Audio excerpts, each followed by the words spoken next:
Halo Sobat Catur yang sedang nonton dimanapun Anda berada. Semoga hari ini Anda selalu sehat bersama keluarga ya. Amin. Dan dilancarkan rezekinya serta urusannya, amin.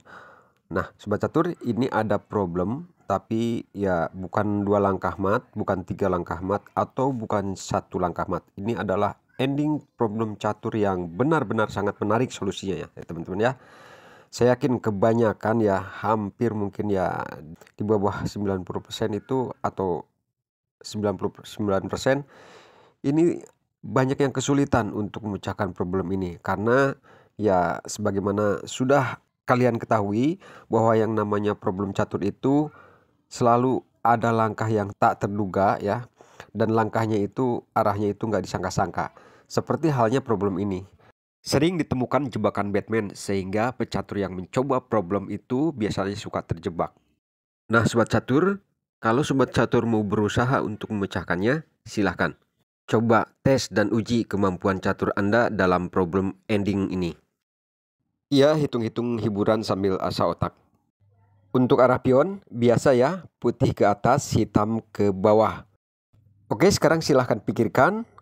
Kalau Anda cermat dan teliti, serta langkah-langkahnya terkalkulasi dengan baik, berpotensi bisa terpecahkan. Silakan.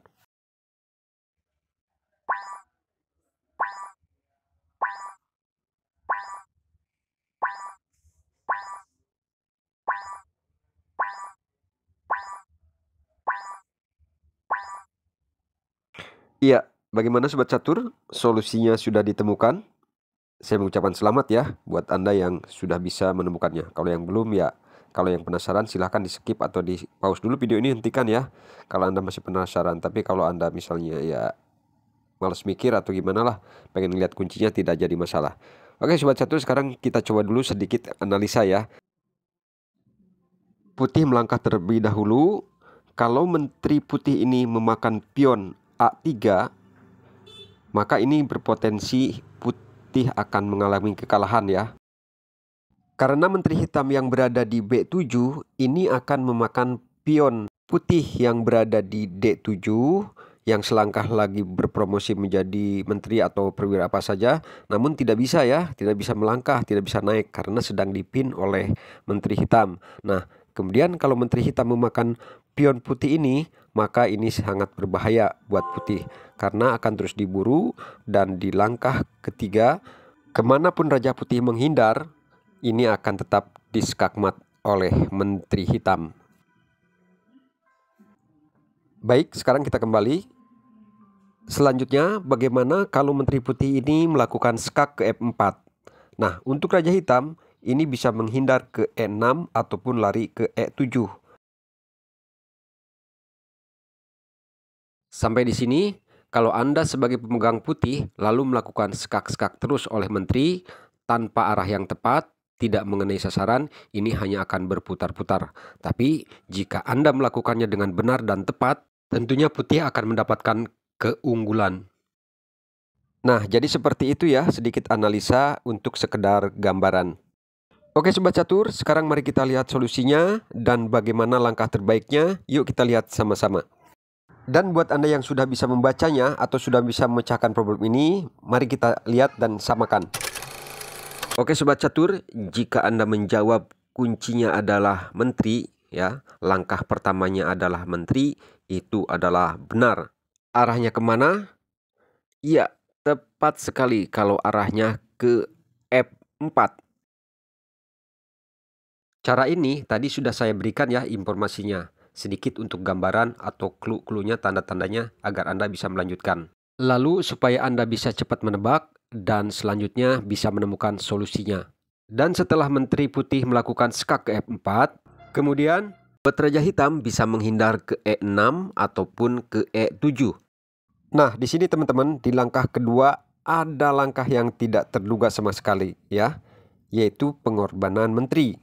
Ketika Raja Hitam menghindar ke E6 ataupun ke E7, maka di langkah kedua putih menteri melakukan langkah ciamik, langkah yang sangat brilian, yaitu dikorbankannya menteri ke F7. Sungguh luar biasa ya, langkah yang sangat brilian ini. Mungkin ini buat pemikiran hitam akan sangat menguntungkan karena materinya akan sama.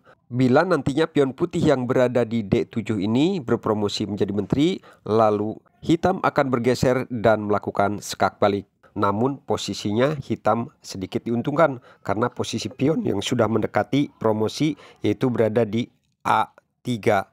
Namun apa yang terjadi? Coba kita lihat. Kejutan apa lagi yang akan dipertontonkan oleh problem cantik ini? Yuk kita lihat lagi. Apa yang terjadi?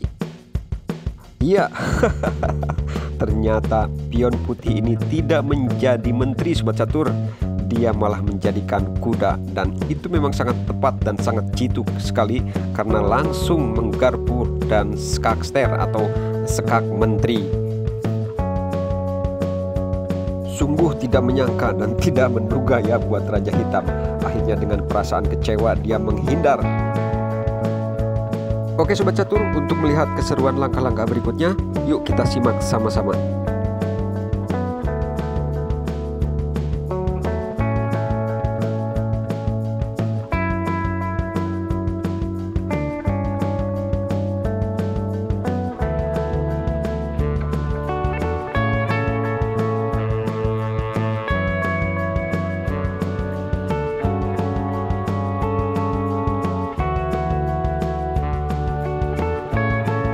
Nah, sampai di sini, kalau pion hitam A3 maju ke A2, maka ini akan langsung diskakmat oleh kuda ke B3.